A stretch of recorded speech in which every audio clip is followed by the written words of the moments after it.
Le reste de la classe de maternelle de l'école Nicole Otili. Une classe complètement ravagée par l'incendie. Ici, les climatiseurs n'ont pas résisté à la chaleur. Les tables, les chaises, les parois et le plafond de la salle noircis par la fumée. L'enseignante de cette classe est dépitée. Mon désarroi aujourd'hui, c'est que je n'ai plus de classe.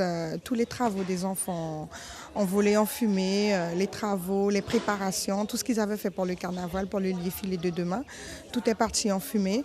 Donc 26 élèves aujourd'hui qui sont sans classe. L'établissement avait déjà subi de nombreuses dégradations, mais cet incendie est la goutte qui fait déborder le vase. Ce matin, les enseignants décident donc de débrayer pour sensibiliser les parents à leur cause. Des individus rentrent dans l'établissement, tout est mis en place pour qu'ils soient sécurisés. Malgré ça, ils trouvent à chaque fois un échappatoire. On tente de sécuriser chaque soir, mais en fermant, en bloquant les volets. Ils forcent les volets, ils rentrent dans les classes.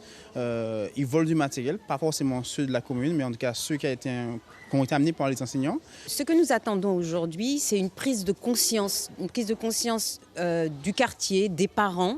D'accord. L'école, c'est un lieu d'apprentissage.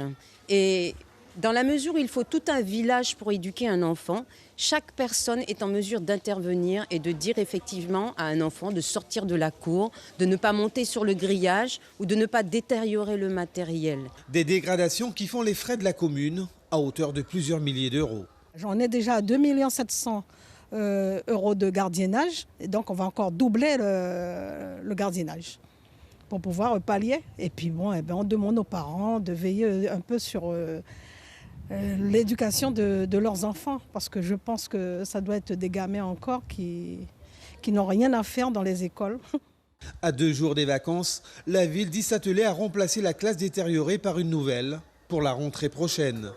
Coût total estimé de l'opération, 877 000 euros. Suivez l'info sur Guyana Première, télé, radio et Internet.